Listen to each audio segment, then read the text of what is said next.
Bienvenue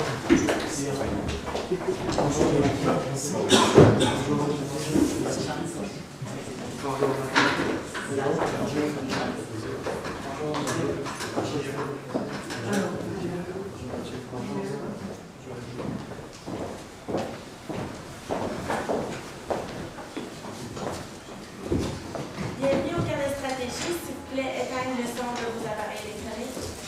Désirez-vous que j'effectue la lecture des consignes en anglais ou en français? Anglais. Each team has 24 minutes to present its case to the judges. The time of the presentation will be divided. The first 12 minutes of the presentations are considered being protected, meaning that the judges cannot interrupt the team. The next 10 minutes are not protected. The beginning of this period will be when the lights turn on, like this.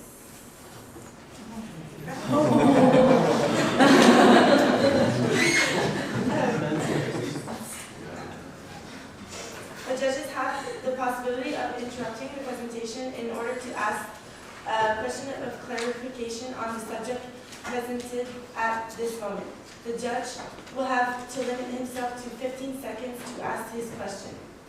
The team has to answer the question, but can then continue its presentation without waiting for the agreement of the judge. The judges cannot ask questions on a subject having already been covered or which has not been presented yet. These questions must be approached during the period of questions at the end of the presentation. The last 2 minutes of presentation are meant to conclude the presentation and are shielded from questions of the judges. I will show boards during showing the remaining time when there will be 12 minutes left, 7 to 30 seconds, and I will make the countdown of the last 10 seconds by using my hands. A period of questions of a maximal duration of 5 minutes is assigned to the jury at the end of the presentation. I would like them to remind the jury that it is mandatory to ask at least one question during this period. I will invite the judges to introduce themselves and then the team can begin. Bonjour, Simon Veilleux for Commercial Group TI. Andrew Demore, Senior Consultant at KPMG. Suzanne Michaud, Vice President, Insurance, CA Quebec. Alain Normand, Stantec. Marie Lamontagne, CMO, SS Group Financial Group. Daniel Roussel, Director Manager of Puissance 11. For many people, including myself, choosing a career path is a challenge. For example, when I was 6-7, it was all about being a teacher or all about being a doctor. Then, by the age of 19, 20, all I had really settled on was that I liked pencil skirts and I liked blazers. All of the rest was still up in the air. It was all very uncertain. So what we want to do is provide you the opportunity to capitalize on this uncertainty. We want you to be considered as an alternative for these new graduates, for these people that are starting their careers, and not just an alternative, but a really, really promising one, and makes people get excited about the insurance industry. With that being said, my name is Amy. These are my teammates Leor and Matthew. We are Alps Consulting, and we are here today to discuss the challenges you face and how you can address them. So, based on what was given to us today, we have identified 3 key issues that we believe are at the core of the problem here. The first one being the poor industry image. As I previously mentioned, there's not much excitement around the insurance industry, so that's a big issue we need to tackle. Second, entry-level recruitment issues, having a lot of trouble getting new graduates and students into this industry. And third, the lack of bilingual workers. So we really want to make sure that we address these issues head-on. Which brings us to our mandate today, which is to offer a strategic analysis and a concrete action plan for Puissance 11 to really address these 3 main challenges. Now, how are we going to do this for you today? We're very excited. We've come up with an overarching recommendation, which is to launch a strategic initiative to make the Puissance 11, the members of Puissance 11, the employers of choice. And how we are going to do that? We've developed Vision 2019, which is a 3-part plan that really encompasses everything we want to discuss with you today. So the first part is a rotational program. So this is really going to entice some of the new graduates coming into the workforce. The second is an innovation lab. So here we want to really allow creativity to flow, have open space, really capitalize on these trends that millennials are looking for in their workplace. And third, training opportunities. So not only to address the bilingual issues, but also give other opportunities to employees to further their training. So this creates a more appealing, developed, and dynamic workplace for the present and is proactive in the long term. So now, before we dive right into our recommendation, let's take a step back and really look at the Puissance 11's role. So what you guys do, you are address these industry-wide problems and then develop the tactics to collaborate with the 10 partner companies that you umbrella. So based on this, you have come up with this Puissance 11 advantage that kind of gives you a leg up on other industries because this cooperation among competitors is very rare and is something that gives you this advantage. So based on this, what we can take away is that Puissance 11 is really in a unique position to drive change. You have this opportunity that not a lot of people in different industries have. So now let's take a quick look at the insurance industry at a glance and see what we can take away from this. So first off, its core business model has not changed much in the past 50 years. It's almost a tired, sort of stale industry where the essence hasn't really changed. What we can take away from some of the information given was that 51% of people have a low or very low interest in working in the insurance industry. So again, it's not the most appealing, most attractive segment for new graduates to be stepping into. And third, but there is promising trends with stuff like big data and all of these technological changes. There is promising trends and the future is bright for the insurance industry. So what we can take away from this is that although it may be stale slightly, there is potential for an exciting future. So now, we've identified these 3 issues for you today that kind of shows how the industry is really broken. So there's the image, recruitment, and bilingualism. And what we took away from this was that really, they were all mixed in together and encompassed in one because bilingualism is a symptom of the recruitment. If you're not recruiting these bilingual employees, then that's still going to be an issue. And recruitment is a problem based off of the image, because if you don't have this great image, you're not going to be able to attract the employees that you do, in fact, want to recruit. So really, what's important is to tackle here is that the image, and this is where the problems with recruitment and bilingualism really stem from. So now, let's take a look at the perception of the insurance industry. What do people fresh out of school kind of think of this industry as a whole? So we can see that it's entirely focused on sales. They have this perception of a man with a briefcase going around trying to sell insurance. There's also the idea that there's limited opportunities for potential growth, which we can see with millennials is a very important factor to have when looking for a new job opportunity. And again, it's not perceived as an exciting field. There are other different industries that may seem more attractive. So despite the truth, millennials have this poor perception of the insurance industry. So now, the simple solution might be, okay, we're just going to change our culture. We'll just change our culture as a whole, then millennials will love us, and all will be solved. But why do culture change projects fail? Why is this a big dilemma and why is it so hard to do? So a lot of it is more talking about it than actually being done. We've seen a lot of companies kind of fail with their culture change, especially when you go on to mergers and acquisitions of companies trying to merge and there being a clash. It's a lot about the big words, it's a lot about the jargon and less about the action. Secondly, change is usually jargon heavy, which makes it difficult for employees to relate to. So they have trouble taking in these changes when they don't understand the tangible changes that are being made. And third, employees are resistant to change. People like staying in their bubble, they like what's going on. They're not very welcoming to a change that is coming. So what we really want to take away from this is that culture change, changing a whole culture is larger than a 3-year project and also requires a lot more of an investment. So a branding campaign is not enough to change the image or the culture of insurance. This is not something that's going to be easily attainable in 3 years. So now, let's take a step back and look at the millennial worker, these new grads we've been talking so much about. So their most sought after benefits are work and life balance and flex time. So they really pride themselves on having this balance between work and between life, being able to work hard, play hard. And secondly, 52% said that growth opportunities in businesses are their main attraction. So they really want to see the opportunities to grow, they're driven, and they want to be able to move up in certain companies. Third, 38% say that the older management do not relate to. We see this kind of change here. They're having trouble relating to their higher-ups. And fourth, 34% that saying that their personal drive was intimidating to other generations. So again, some of these different generational gaps may have trouble when you try and bring these two together. So what we can take away from this is that while the insurance industry does offer some programs that are enticing to millennials, there is still a large gap and there is still room for positive change. So now, capitalizing on what Amy just said, the millennials. Let's see what they actually want in a workplace. So we've looked across the internet at some PwC studies, and what we noticed is that what these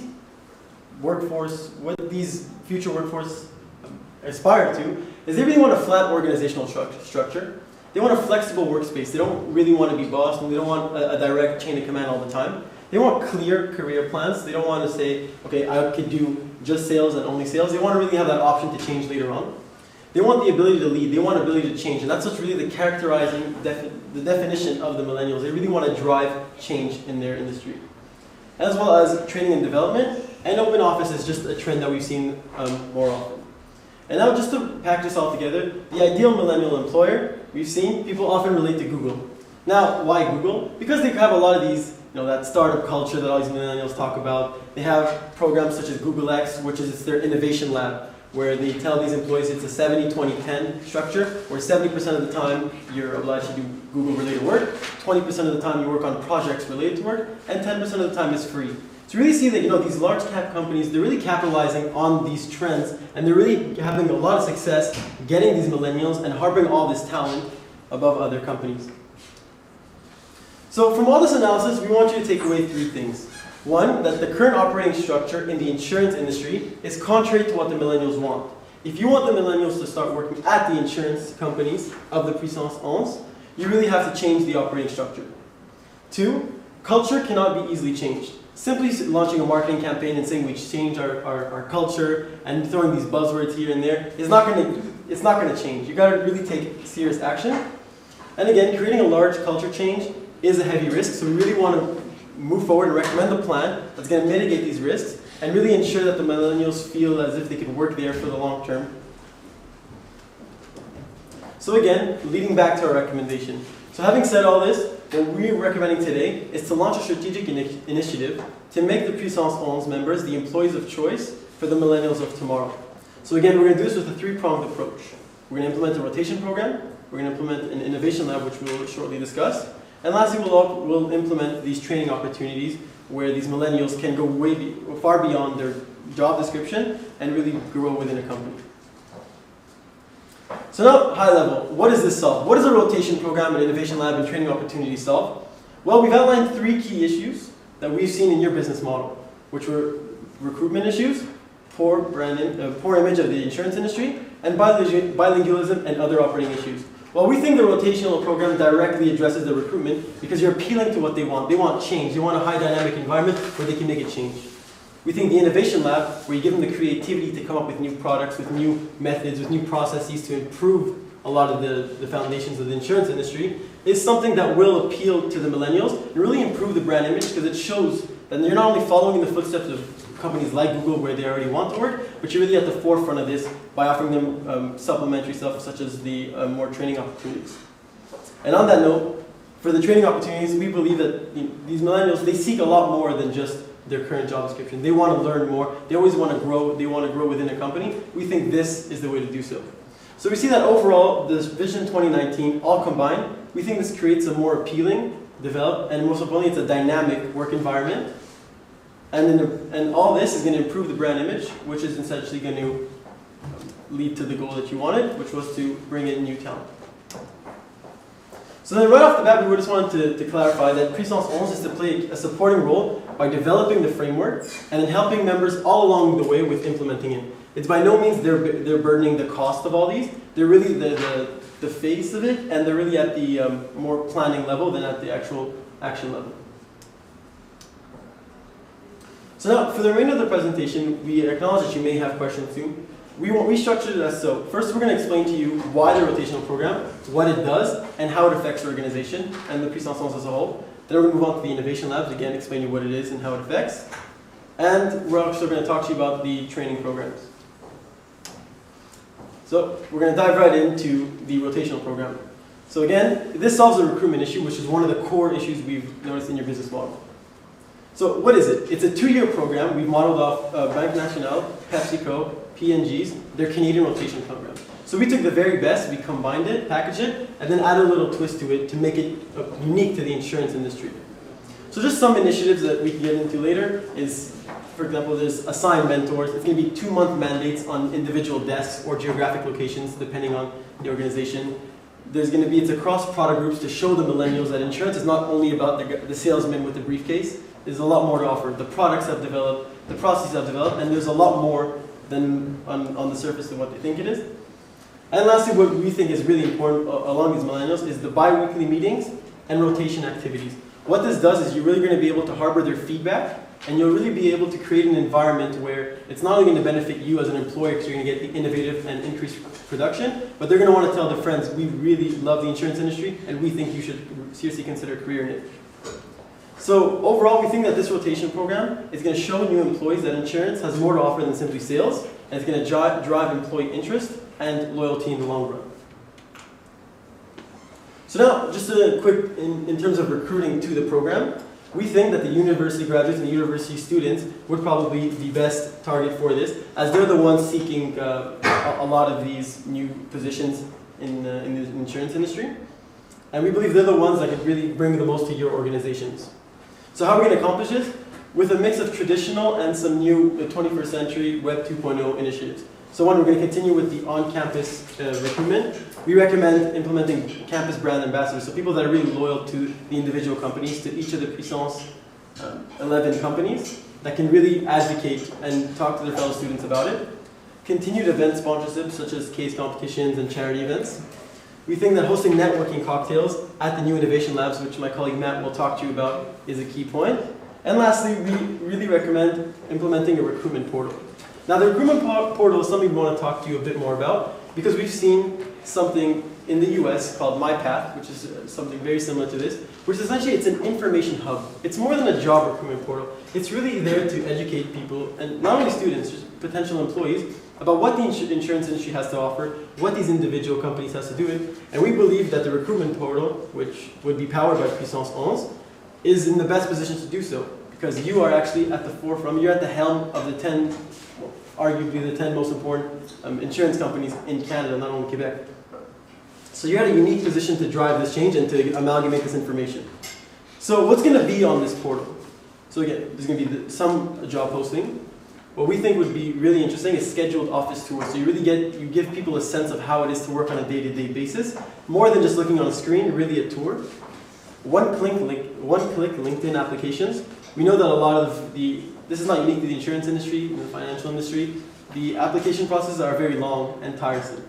People do not want, a lot of the millennials just refuse to go through all this thing. So we believe that one-click LinkedIn application would be something that's very appealing to the new generation. And also a meet and greet with some of the alumni that work at the companies. We believe that it's the best perspective to get. So here, just briefly, again, just driving home some of the benefits. We believe there's going to be more incentives to the employee, since they're going to be able to try different career paths. They're going to have a full overview of the business, so that benefits both the employee and the employer, as they'll be a more well-rounded candidate. And also going to have fast-track career paths. Once they're done this 2-year rotation program, they'll know exactly where they want to go. They're not going to start off in sales, for example, or some wealth management, for example, of the insurance industry, and then move into another career. They're really going to be locked into the one that they wanted to. So that covers our recruitment program initiative, and I know you're probably a little curious what Innovation Lab means, so let's just jump right in and explain what that is. So the issue we're trying to solve with this is image, the idea of this stale, boring cubicle workplace, the idea that you go in and sit down and spreadsheets, because that's not the reality of it, and we think it'd be a lot more fun than that. So what is that going to be? This is going to be a bit of a new physical office, just added inside the current buildings, a little bit of renovations done, and create a more open environment, a bit more of a fun environment, and something that really allows these little branches to act as the Google X for the respective offices. So what is it? It's classic continued insurance operations. Still going to be selling insurance, still going to be getting the best value for the customers, just a little bit of twist on how it works on the back end. So what's this going to be is weekly internal focus groups talking about what it means to innovate, talking about their work structure, what can be done better, and this continued drive to improve. And having this improvement built into the job function for the employees working there, and that continued task to build and to make something better is very core. Implementing 70-20-10 flex time is a direct part of that, and if you're not familiar, we'll be going over that in just a second. And with that as well is cross-training and job switching. So, Who's the lead this one? Because you're talking about innovation. Yeah. And do you plan somebody from Puissance 11 or Puissance 11 to lead this one, to drive this one? Or it's part of the different members of the Puissance 11? Yeah, so what we recommend is Puissance 11 really working together and mapping out the full detailed framework and building off this, but then it being implemented by each individual company and having the innovation lab as part of their business. So the goal is to really create a new culture within the small division that would attract millennials and really build up from the grassroots. So talking about cross-training, team building, it's fairly to the point. The real goal of this is to allow employees to not get that same stale experience and really to refresh, learn more from their coworkers, and really get a more holistic view of the business and try every single thing they'd like to try. One important detail that we apply to part of this for this division is applying bonuses instead of commissions to sales, but applying it as a part of team performance. What this does is less pressure on the sales staff, which is a recurring criticism, and it really allows for a more team focus. The support staff is more involved because their extra work will actually see returns in sales. So, kind of just an example to picture. This is just what Google's looks like. So probably a bit more formal and a bit less about hacking hardware together, but kind of a fun office, something that could look like this. So with that said, let's talk about 70-20-10, what exactly that is.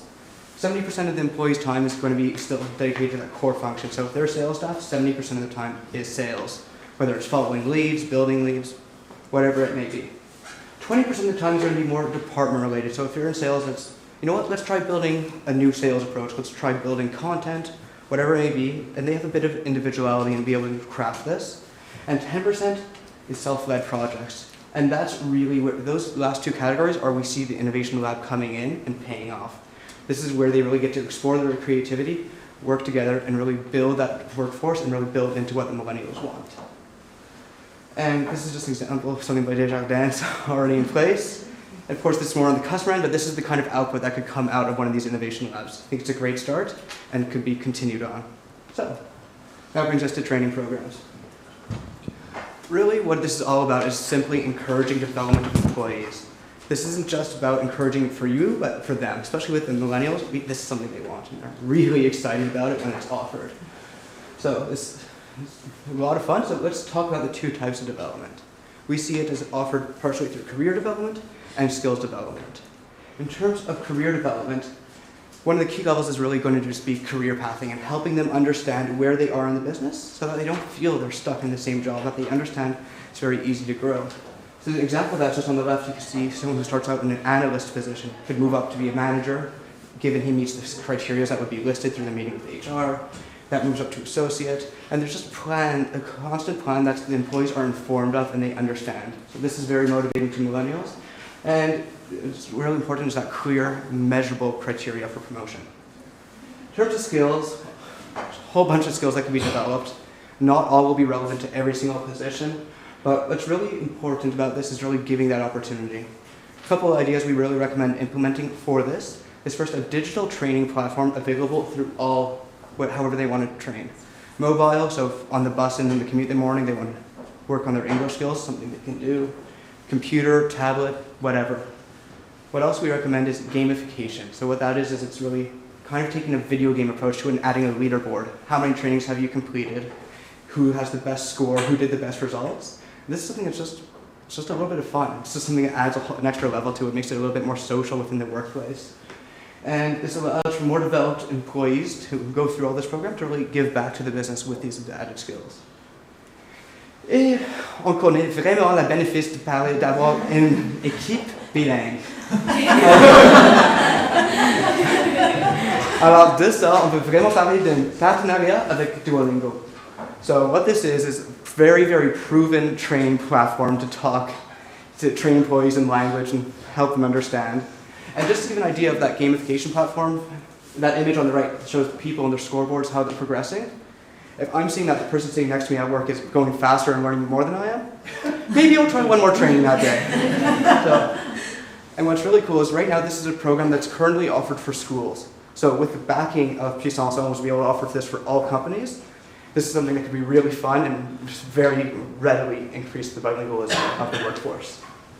So with that, pass it back to Leo to cover the financials. So on that, just briefly wanted to show you that the plan, the framework, the Puissance 11, what you have to do is essentially within your 300K budget, 100K a year.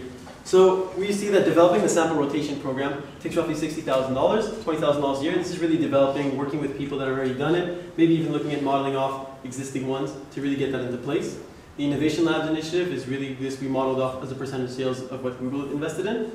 And there's some training programs we've seen that investing in the platforms, the partnership with Duolingo. And then that recruitment portal we spoke about, we have attributed a $100,000 cost to that. So overall, what we want you to keep today, which one you remember today, is that this project is well within range and can be done.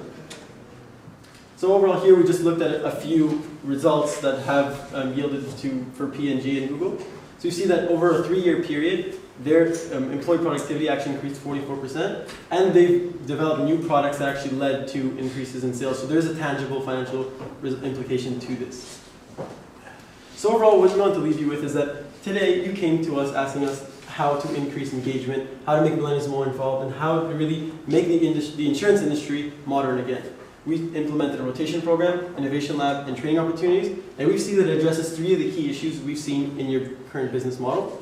And we think that combined, all 3 of these can really help Puissance 11 become the employer of tomorrow. Thank you.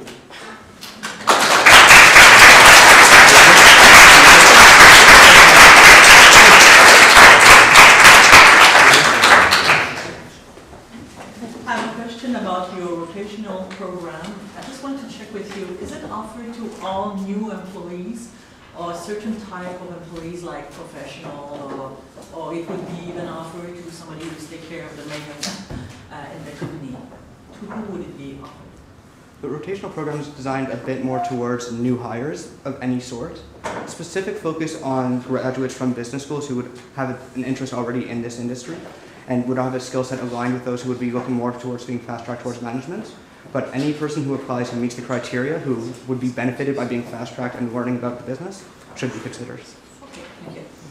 Maybe just a bit of clarification as far as I'm concerned. I don't see clearly what is the Puissance 11's roles and the 11 companies' roles. It's kind of For sure. entangled. Well, we think where Puissance 11 add values, you have, Puissance 11 has these network of 10 of these insurance industries. So we think that as your role would be to more develop the framework and help implement these plans. And then, as you said, the costs and the actual burden of building would be on the members. So it's more of a support role and really getting everyone together. Okay. How do you manage the implementation of your innovation ideas? Because this industry is quite conservative. Yeah. So, What do you mean? how do you manage to implement this inside the strategy? Well, a lot of it would be up left to the discretion of the 10 companies. So whether you really want to go for it and make a whole floor innovation lab with a cool atmosphere, or you just want to start by one room, it really would be up to their discretion. But we believe that there is this need for change. This is where people want to work. This is how people want to work. So we think that it would be a good decision to try and That's a implement. good idea. Mm-hmm. Concern being the Understand. conservative party. Yeah. And given that the 70-20-10 flex rule, it's kind of major change for some companies that have like 11,000 employees as a whole, so it's a big change. How do you plan on, did you give some thought to how you would measure progress and how employees would develop? How would you measure that? Yeah, so, sorry, just those 2 questions. One is just clarification on 70-20-10, the other is about measuring development. Yeah. Okay. So in terms of 70-20-10, this isn't something we recommend being rolled out to 11,000 employees overnight. That's drastic, and especially for a conservative business model. But really what we recommend is bringing this in partially with new hires, and particularly those who are going to be going through the rotational program, testing it through the rotational program, and from there, doing a more gradual deployment, maybe from office to office, or based on job function. And then in terms of development, what we really do is, first of all, by having everything digital, you're able to actually look at which employees are doing their training and track the leaderboard, seeing what they've done. So for us, that's the best way to really measure the role of development. Good time.